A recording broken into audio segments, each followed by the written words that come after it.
Chhota Udepur general હોસ્પિટલમાં સુવિધાનો અભાવ અને સ્ટાફનું વર્તન બાબતે સ્થાનિક આદિવાસી યુવાનો દ્વારા જિલ્લા અધિક કલેક્ટરને આવેદનપત્ર આપ્યું. છોટાઉદેપુર ખાતે આવેલ જનરલ હોસ્પિટલમાં અપૂરતી આરોગ્ય સુવિધાઓ જેવી કે સીટી સ્કેન મશીન, સોનોગ્રાફી મશીનની ખૂબ જ અભાવ છે, જે માટે લોકોએ બોડેલી અથવા વડોદરા ખાનગી દવાખાનામાં જવું પડે છે તથા એમરજન્સી કેસમાં તાત્કાલિક સારવારનો અભાવ જોવા મળે છે તથા જરૂરી ડોક્ટર સ્ટાફ હાજર મળતા નથી. આ હોસ્પિટલ ખાતે ગાયનેક ડોક્ટર, ઓર્થોપેડિક, જનરલ સર્જન જેવા ડોક્ટરો પણ નથી, જેથી દર્દીઓએ ખાનગી હોસ્પિટલ ખાતે ખસેડવામાં આવે છે અને દર્દીઓને ખૂબ જ હાલકી વેઠવી પડે છે. હાલમાં રાયપુર ગામના 3 યુવાનોનું અકસ્માત થયું હતું, તો તેમની પ્રાથમિક સુવિધા મળી રહે તે માટે સરકારી હોસ્પિટલ છોટાઉદેપુર ખાતે લાવ્યા ત્યારે સામાન્ય ધનુરનો ઇન્જેક્શન આપવા માટે પણ 30 મિનિટ કરતાં વધુ સમય લીધો અને એક ભાઈને વધારે ઘા હતો. તેના માટે ત્યાંના સ્ટાફ દ્વારા એમને કહેવામાં આવ્યું કે આને વધારે ઘા છે તો આને ઓર્થને બતાવવું પડશે અને હમણાં કોઈ ઓર્થો હાજર નથી.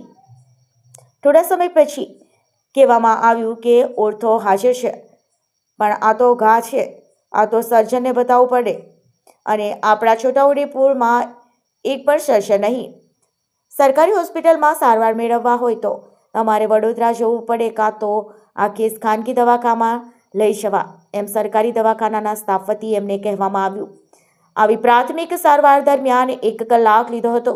જ્યારે અમે છોટાઉદેપુરમાં આવેલ ખાનગી હોસ્પિટલમાં ગયા ત્યારે 30 મિનિટની અંદર બધી સારવાર મળી ગઈ. જ્યારે એમ છતાં છોટાઉદેપુર આવેલા ખાનગી હોસ્પિટલમાં બધી સારવાર મળી રહેતી હોય તો જિલ્લાની સૌથી મોટી સરકારી હોસ્પિટલમાં સુવિધા કેમ નથી મળતી? તો આ ઘટના વિશે તેમને ધ્યાન દોરવું અને સરકારી હોસ્પિટલમાં સુવિધાઓમાં થોડો સુધારો આવે તેવી માંગ કરી હતી. રિપોર્ટર મોહસિન સુરતી, છોટાઉદેપુર.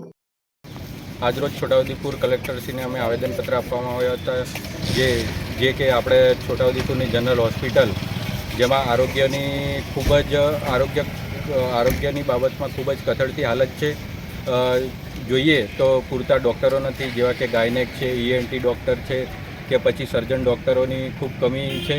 સાથે સાથે જરૂરી સાધનો જે એક્સરે મશીન છે, સીટી સ્કેન મશીન છે, MRI મશીન છે, એની સુવિધાઓ છોટાઉદેપુર જનરલ હોસ્પિટલમાં નથી.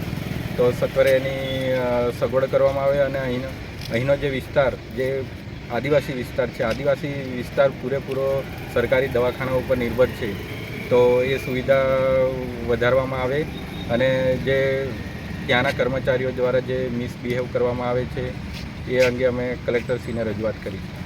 શું નામ તમારું? રાઠવા જયદીપ, છોટાઉદેપુર.